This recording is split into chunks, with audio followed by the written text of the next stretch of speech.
The year was 1995 in Palermo, Sicily. Two of Italy's most powerful mafia families sat across from each other in a dimly lit wine cellar beneath the cobblestone streets of the old city. The air hung thick with cigar smoke and the weight of centuries-old traditions. Salvatore Moretti and Giuseppe Mancini had ruled their respective territories for decades, but their empires were vulnerable, not to law enforcement, but to each other. That night they made a choice that would bind their families in blood and destiny. Salvatore's son, Matteo Romano, though he carried the Moretti name through his mother's lineage, was 17, already showing the ruthlessness and intelligence that marked him as his father's true heir. Giuseppe had two daughters. The younger, Sofia, was just 14, a delicate creature with raven hair and pale skin that seemed untouched by the darkness surrounding her family. But it was his elder daughter, Lucia, who was chosen for this union. Lucia was 20 years old that night. She had grown up knowing this moment would come. Her father had whispered it to her when she was barely old enough to understand, that her future belonged to the Moretti family, that her sacrifice would protect everyone she loved. She had accepted this knowledge the way children accept the laws of nature. It simply was. When Matteo was brought into that wine cellar to meet his betrothed for the first time, Lucia felt her heart stop. She had seen photographs, heard stories whispered at family dinners, but nothing prepared her for his presence. He was tall, with dark eyes that seemed to hold entire conspiracies within them. There was a coldness to his gaze, but also something magnetic, a gravitational pull that made her forget to breathe. Matteo looked at her for exactly 3 seconds before turning away. He showed no emotion, no acknowledgement of what his father was telling him. But Lucia had seen those 3 seconds, and she had built her entire future upon them. Over the following years, letters began to arrive at her family's villa. They were sparse, never intimate, never revealing, but they were real. Matteo wrote to her. He asked about her life, her interests, her thoughts on philosophy and art. She responded with care, with hope, with the kind of devotion that only a young woman promised to a man she barely knew could muster. Every word became a sacred relic. Every letter was read 100 times until the paper grew soft and worn. Lucia lived for those letters. She imagined their wedding day, their home together, the life they would build. She convinced herself that the coldness she had seen in his eyes that first night was simply the mask he wore for his family. Beneath it, she believed, there was a man who could love her, a man who might come to love her. She spent 10 years loving a ghost of her own creation. By 25, Lucia had transformed herself into the woman she believed Matteo would want. She studied art history and literature. She learned to cook the traditional Sicilian dishes his family favored. She prepared herself in every conceivable way for a marriage that felt less like a love story and more like destiny written in stone. Sofia, meanwhile, grew into a different kind of beauty. Where Lucia was angular and intense, Sofia was soft and luminous. She had a lightness about her that seemed impossible in their world, a way of laughing that made people around her feel alive. She had been sheltered more than Lucia, protected from the darker realities of their family's business. She was innocent in a way that Lucia had never been allowed to be. The two sisters were close as two people forged in the same darkness could be. Lucia had mothered Sofia in many ways, preparing her for a life that Sofia would hopefully never have to live. She told her sister stories of the world beyond their villa, of possibilities and freedoms that their father's money could never quite purchase. Neither sister knew that Matteo had begun to see Sofia at family functions. Neither knew that he had started to ask about her, to position himself in rooms where she would be present. Neither knew that the man Lucia had spent 10 years loving in solitude had been falling in love with someone else entirely.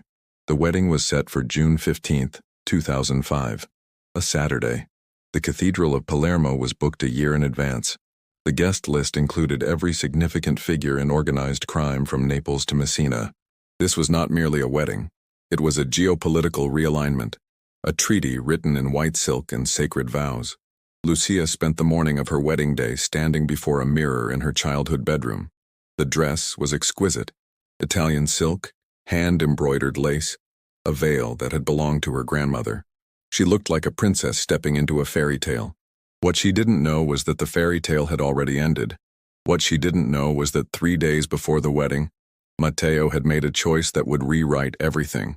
The cathedral was magnificent and terrifying in equal measure. Marble columns rose toward frescoed ceilings.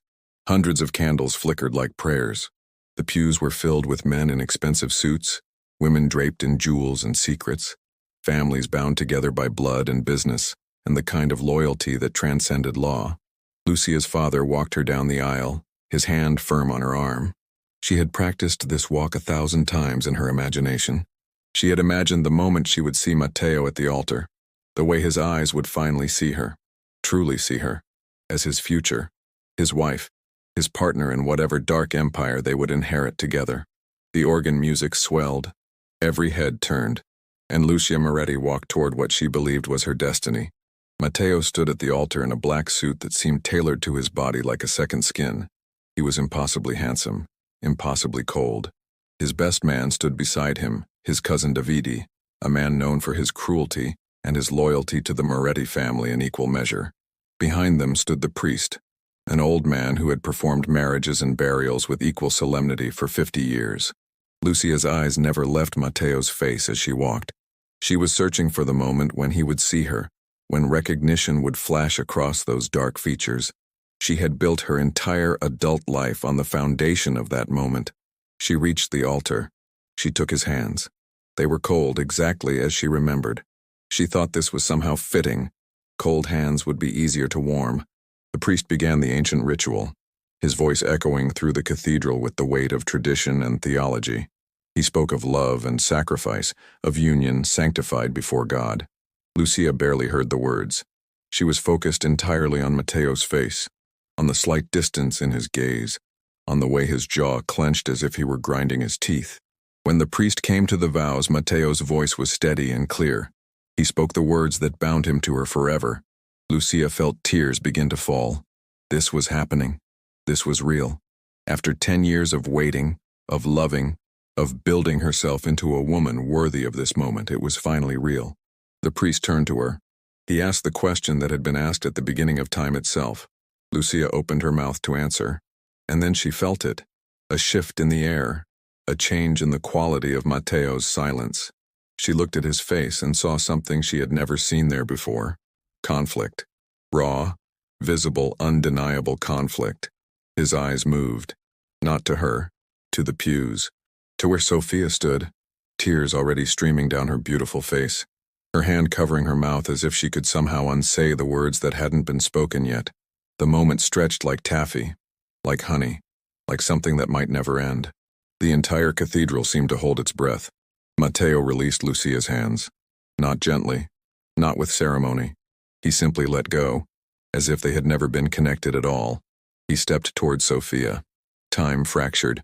The reality that Lucia had constructed over 10 years shattered like a dropped mirror. Everything she thought she knew, about Matteo, about love, about destiny, about the promises her father had made in wine-dark basements. All of it revealed itself to be an elaborate fiction.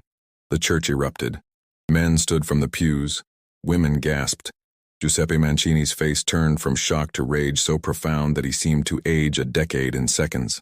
Salvatore Moretti moved toward his son with violence written across his features, but Matteo didn't flinch.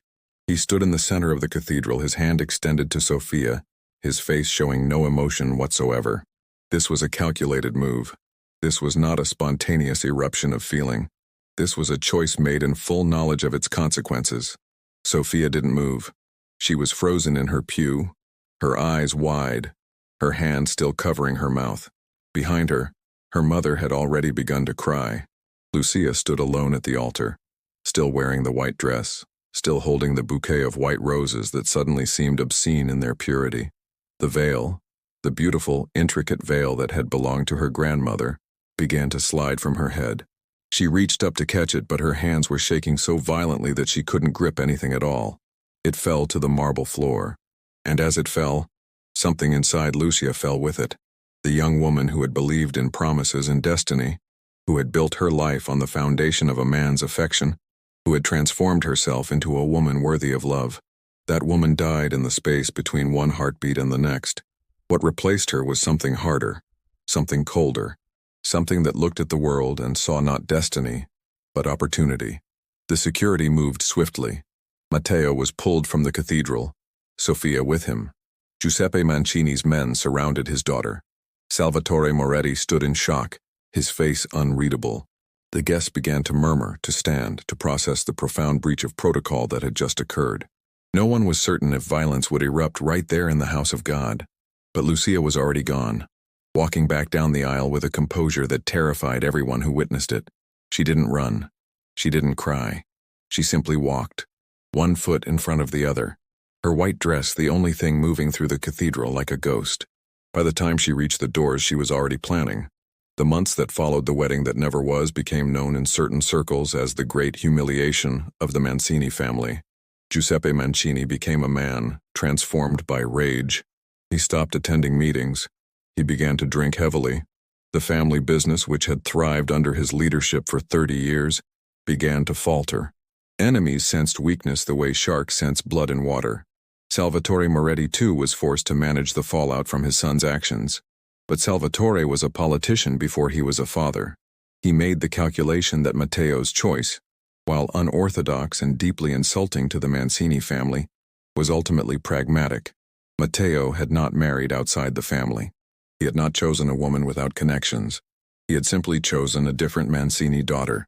In a sense, the union still bound the families together.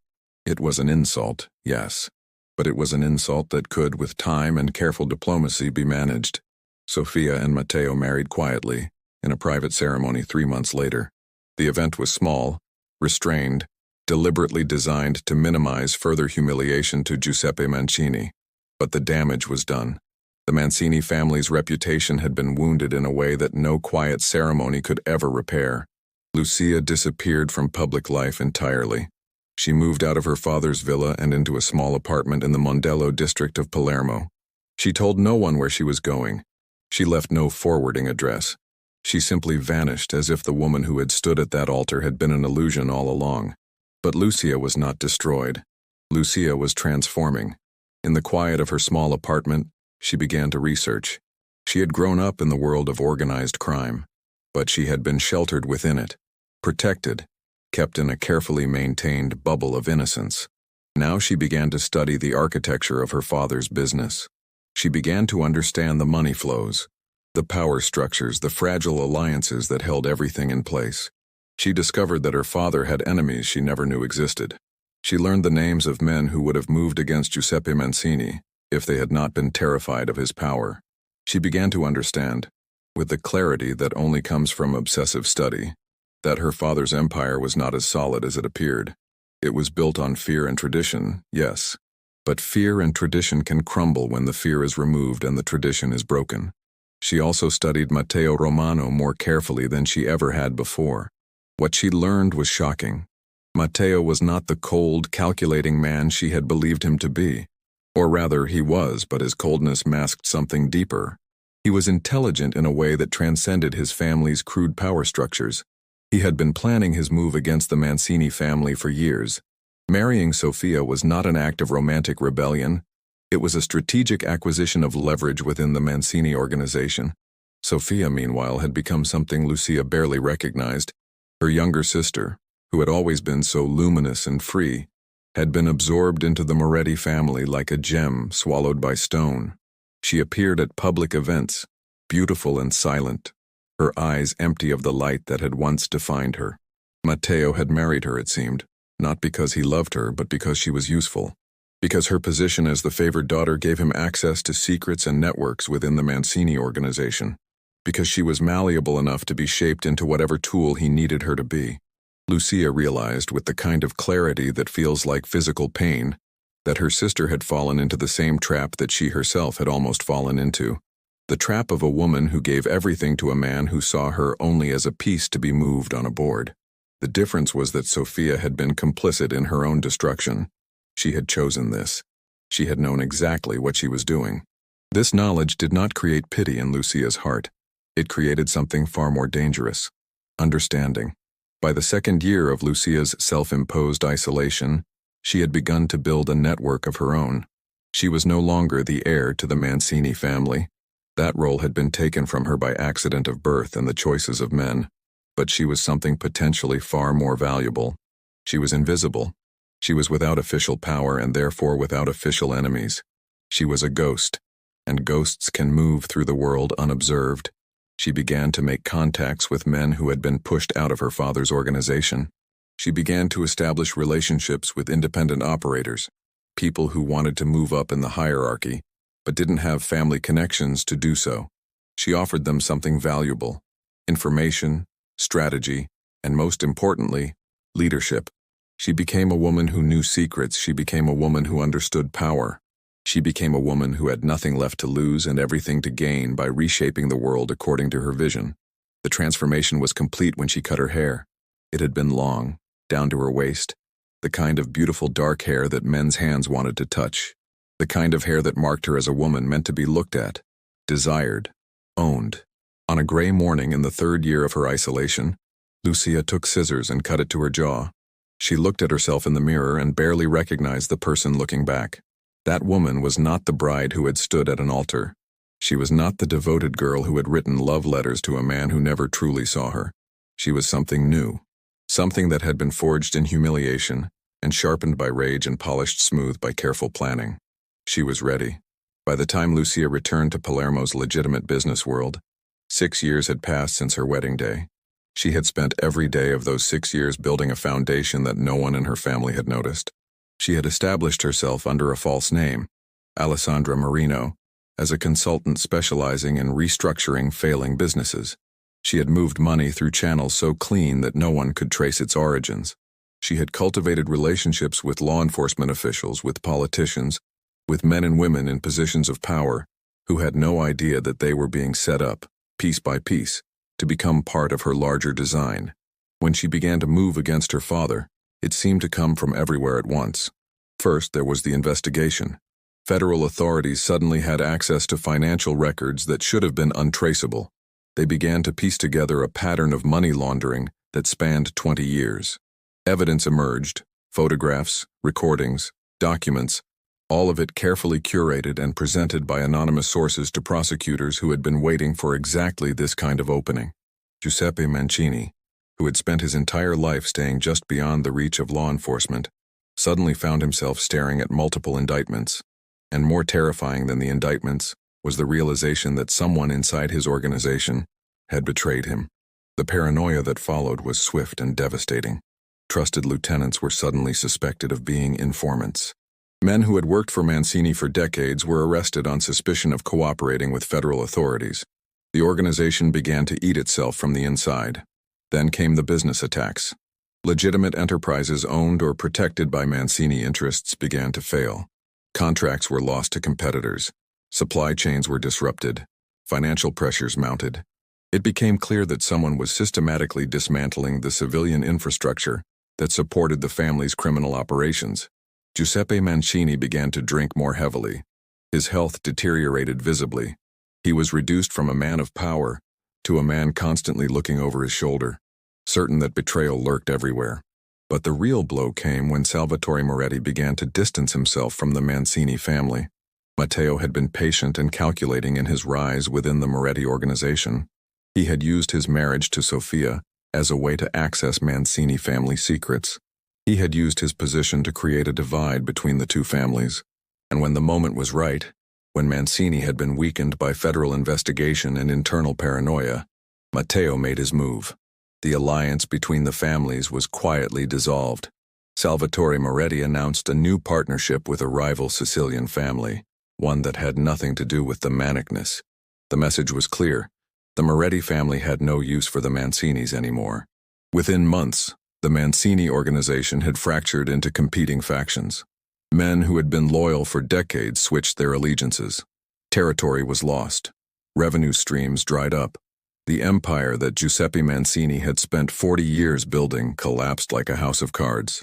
And through it all, no one suspected Lucia, because Lucia was careful. She had learned from watching her father and Matteo that the most powerful people in the world were often the ones that no one was watching. She had hidden her hand so carefully that her father never knew his own daughter had orchestrated his downfall. She had worked through intermediaries and third parties and carefully constructed legal entities that could never be traced back to her. It was when Matteo began to understand the pattern that he started to look more carefully at who had access to information. It was when he realized that the federal investigation had been seeded with documents that could only have come from inside the Moretti organization itself that he began to consider the possibility that he had been played. And it was when he finally, after all these years, looked carefully at the mysterious consultant named Alessandra Marino and saw in her face the ghost of the woman who had walked down an aisle in white silk, that he understood exactly what had happened. He had won his war against Giuseppe Mancini. He had destroyed his rival. He had seized power and territory and respect. But in doing so, he had created an enemy far more dangerous than any Mancini had ever been. Lucia's revenge was not swift and violent, the way men's revenge typically was. It was slow, methodical, and absolutely devastating. She had taken everything from her father and her former fiancé. She had humiliated them in ways that money could not repair, and violence could not undo. She had shown them that power was not the exclusive domain of men born to rule, and that a woman motivated by rage and armed with intelligence could reshape the world according to her will. In the end, Lucia Moretti did not marry a mafia boss. She became something far more formidable, a woman who brought empires to their knees and rose from the ashes to build her own. The wedding that never happened had destroyed the world as everyone knew it, and from the rubble, something entirely new had been born. Her father spent his final years in prison, his mind broken by the betrayal of not knowing who had destroyed him. Matteo, for his part, was left to rule an empire that was slowly being dismantled from the inside by a woman he could never quite catch, never quite control, never quite stop. Sophia remained in her gilded cage, a beautiful prisoner of a man who had never loved her, married to a man who had married her only because it was useful to do so. And Lucia, in the shadows of Palermo's streets, in the quiet offices of legitimate businesses, in the networks of power that men had always assumed were exclusively theirs, Lucia watched and waited and planned. She had lost a wedding day, but in exchange, she had gained her freedom. Not the freedom of innocence, the freedom of a woman who had seen the world for what it truly was, and had decided to reshape it according to her own design. The promise that had been made in blood had been kept after all. It just had not been kept in the way anyone had imagined. Thank you for watching this 4-chapter journey of betrayal, pain, and ultimate triumph. If you were captivated by Lucia's story, by her transformation from a hopeful bride into a woman who brought empires to their knees, then subscribe to our channel for more gripping, emotional narratives that explore the depths of human resilience, revenge, and redemption. Each story in our channel is carefully crafted with authentic characters, realistic conflicts, and endings that will stay with you long after the screen goes dark. Don't miss the next chapter of human drama. Subscribe now and never miss a new story. What did you think of Lucia's journey? Drop your comments below. We read every single one. The penthouse overlooked Palermo from the highest point in the city. Floor-to-ceiling windows framed the Mediterranean Sea in the distance, and at night the lights of the old city spread out like a constellation below. It was a view that belonged to someone who had conquered something, the kind of view that only the powerful were allowed to possess. Lucia stood at those windows on a rainy November evening, a glass of aged Barolo in her hand. She was 35 years old now. The years since her wedding day had etched themselves into her face in ways that could not be undone, not by creams or procedures or the kind of money that could buy almost anything. They had etched themselves in the set of her jaw, in the permanent wariness in her eyes, in the way she held her shoulders as if bracing against a wind that no one else could feel. The woman who stood at that window was not the girl who had written love letters in a suburban villa. She was not the bride who had believed in destiny and promises made in wine-dark rooms. The transformation had been so complete, so absolute, that sometimes Lucia wondered if that girl had ever truly existed at all, or if she had simply been a character that young Lucia had invented to survive the knowledge of what her father had planned for her. The empire she had built was vast and intricate. On the surface, it appeared to be a network of legitimate businesses, import-export firms, real estate developments, investment funds, consulting operations. To the untrained eye, it looked like the carefully constructed wealth of a woman who had inherited money and managed it well.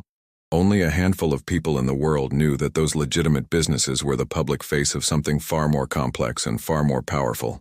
Lucia had not replaced her father's criminal empire. She had transcended it. Where Giuseppe Mancini had ruled through violence and fear, Lucia ruled through information and leverage.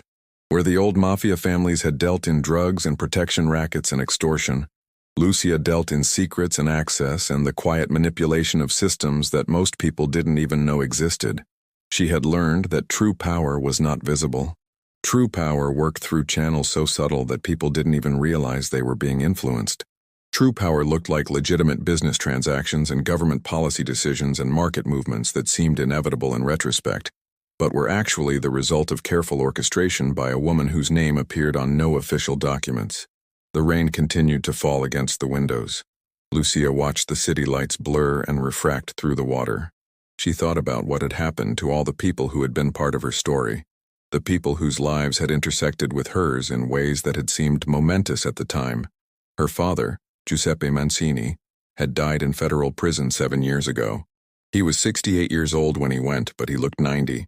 The man who had made the decision to promise his daughter to another family had spent his final years in a cell, his mind slowly deteriorating, never knowing for certain who had orchestrated his downfall. In his final months, he had been visited by a woman he didn't recognize. The guards had nearly turned her away, but her credentials were impeccable. She was a consultant working on an appeal for his case, acting on behalf of a law firm that was technically legitimate. Lucia had sat across from her father in that visiting room, separated by reinforced glass, and had watched him try to remember who she was. She had seen the moment when recognition had flickered across his face. Not recognition of her as his daughter, but recognition of a danger he couldn't articulate. And then she had stood up, without speaking, and had walked away. She had not visited him again. She had received a call from a prison official informing her of his death. She had not cried. She had not attended his funeral. She had simply made a note in her personal records and had moved on to the next phase of her plans. Matteo Romano was still alive. He was running the Moretti family with a ruthlessness that was actually less effective than his father's had been, though Matteo would never have admitted it. The empire that Salvatore Moretti had built was slowly contracting, slowly losing power and territory and influence.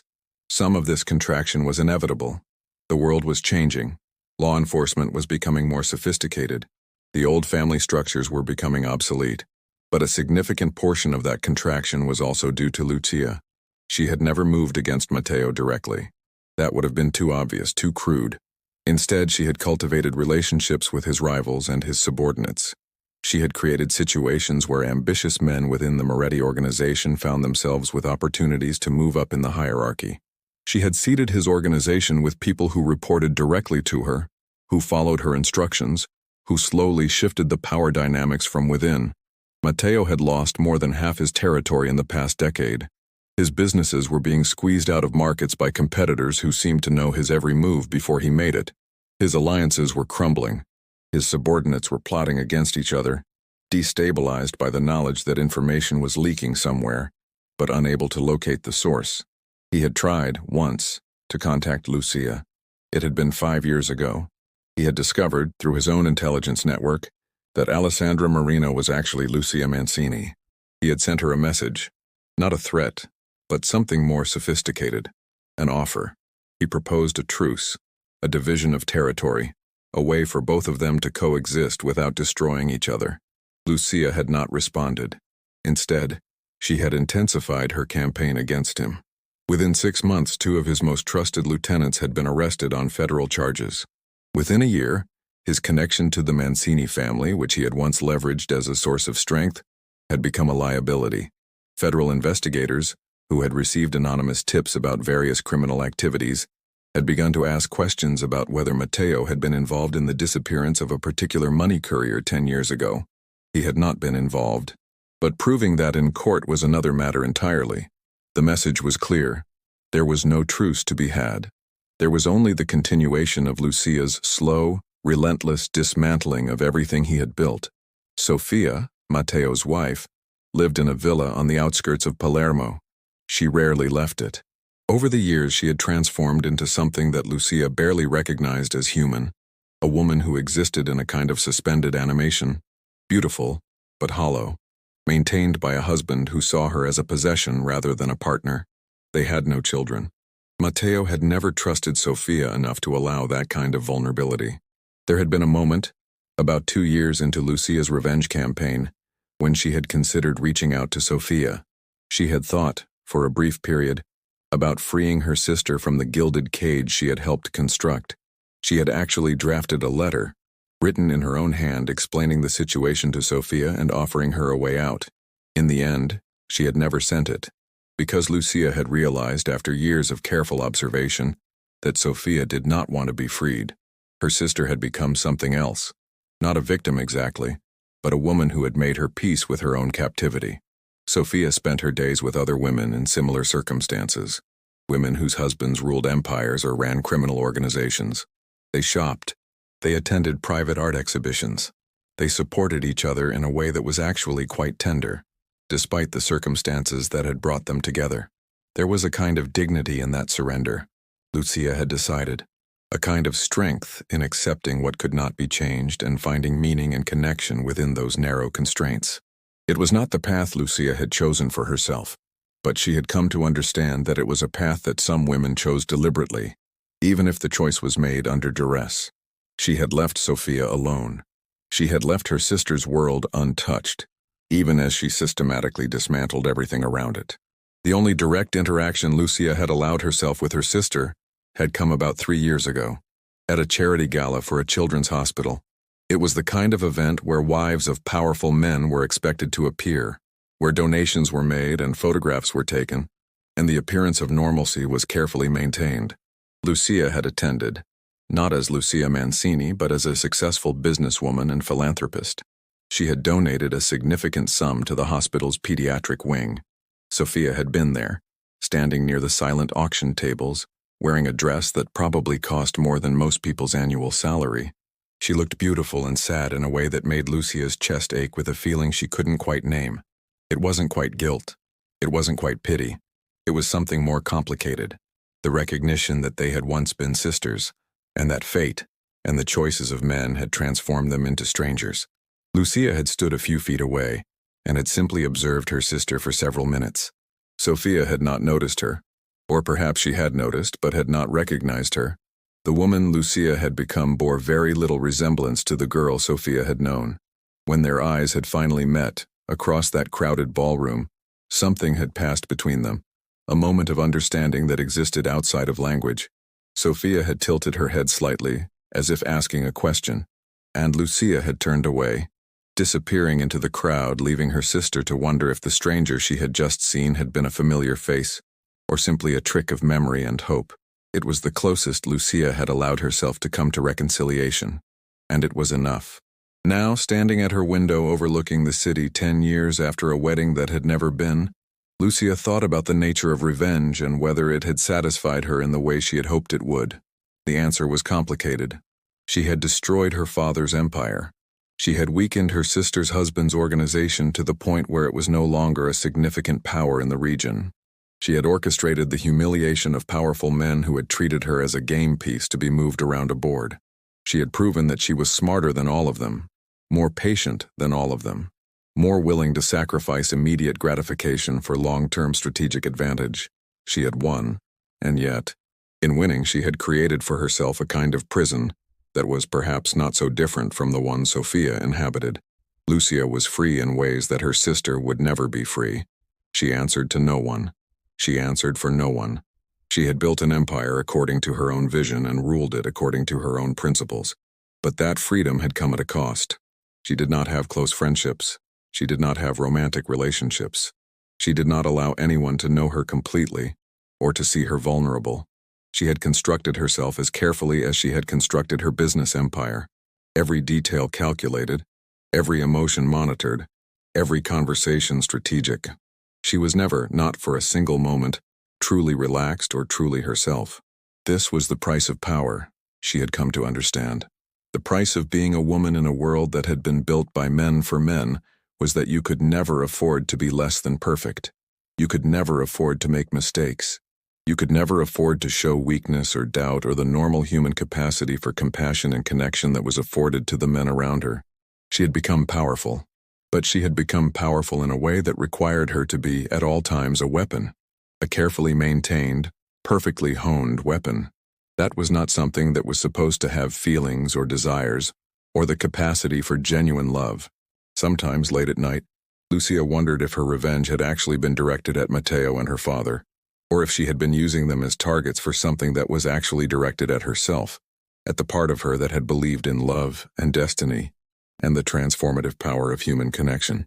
If revenge had been her way of killing the girl she used to be, and ensuring that she would never be vulnerable in that way again. The rain continued to fall. Lucia turned away from the window and walked through her penthouse. It was decorated in a minimalist style. No personal photographs, no mementos, no evidence that anyone with an inner life actually lived here. It was a space designed to be impressive to visitors and forgettable to anyone who was not paying close attention. In the back of the penthouse, hidden behind a false wall in her study, was a room that no one but Lucia had ever seen. In this room, she kept the things that mattered to her. It was a small, private collection of the artifacts of her own history. There was the white wedding dress, carefully preserved in acid-free tissue. There were all of Matteo's letters, organized chronologically, the pages yellowed and fragile with age. There was a photograph of herself at age 20, taken just before the wedding, her face radiant with hope. There was also a photograph of Sophia, taken at that same time. Sophia at 16, beautiful and unburdened by the darkness that had not yet claimed her. Lucia rarely visited this room. When she did, she never stayed long. It was too painful to dwell in that space for too extended a period. It required her to acknowledge that the girl in that photograph had once believed in things, had once hoped for things, had once been capable of love in a way that she no longer was. But tonight, as the rain continued to fall and the city lights blurred below her window, Lucia felt the pull of that room more strongly than usual. She entered the hidden space and sat down on a chair that had never been used for anything, except to bear witness to her own grief.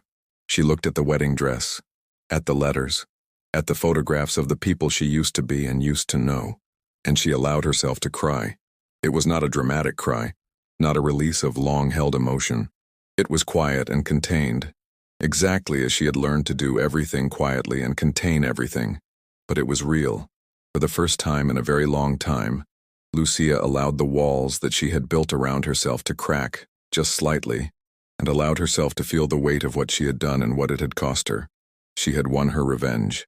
She had brought empires to their knees. She had proven that a woman could be as ruthless and as strategic as any man, and could build power through intelligence and patience rather than violence. But in doing so, she had sacrificed the possibility of ever truly connecting with another human being. She had sacrificed the possibility of love, of partnership, of the kind of vulnerability that only comes when you trust someone completely and allow them to see you as you truly are. She had become the empress of an empire that she alone could never truly enjoy. The question that haunted her, as she sat in that hidden room surrounded by the artifacts of her own history, was whether the trade-off had been worth it, whether a life of absolute power and absolute isolation was actually worth the price of a life of genuine human connection and the possibility of love, even if that love had to exist within the constraints of a world that she had not chosen. She thought about Sophia, living in her villa, tending to her carefully maintained beauty, supporting other women in similar circumstances, finding meaning and dignity in a constrained life. She thought about herself, commanding an empire from the shadows, answering to no one, beholden to nothing except her own ambition and her own need for vengeance, and she wondered which of them had actually made the better choice. The rain continued to fall as Lucia sat in the darkness of that hidden room. Outside, the city of Palermo spread out beneath her feet, a city that had been shaped by the choices of powerful people, by the intersections of destiny and decision, by the way that love and rage and ambition and betrayal could transform human lives in ways that could never be predicted or controlled. Somewhere in that city, Matteo Romano was struggling to hold on to an empire that was slowly disintegrating. Somewhere in that city, Sophia was maintaining the beautiful shell of a life that had hollow at its center. Somewhere in that city, there were other women and other men making choices that would reshape their lives and the lives of everyone around them, not knowing that the world they inhabited was itself being carefully orchestrated by a woman in a penthouse overlooking the Mediterranean. And in the hidden room of that penthouse, Lucia Mancini, who had been promised to a mafia boss as a child and had risen to become something far more powerful than any man in her world, sat with the artifacts of her own history and allowed herself for one night to mourn the girl she had been and the life she had never lived. The next morning, she would return to her empire. She would make decisions that would cause other people's lives to shift and change. She would maintain the walls that protected her from connection and vulnerability. She would continue the careful work of building a power structure that no one could ever fully dismantle, because no one would ever quite understand how it worked. But tonight, in the darkness, Lucia allowed herself to be human, to be broken, to be someone who had loved and been rejected and had responded by reshaping the world in her image, knowing all the time that nothing she could ever do would actually give her back what had been taken from her on her wedding day. The rain continued to fall on Palermo. The city lights continued to blur and refract through the water, and in a hidden room behind a false wall in a penthouse overlooking the Mediterranean, a woman who had brought empires to their knees sat alone with the ruins of her own heart and allowed herself to weep for everything she had sacrificed in the name of revenge. The real cost of power. This was the truth that the world would never know. This was the epilogue that existed only in secret, in the private spaces where the powerful allowed themselves to be vulnerable. If only for a moment. Lucia had won everything.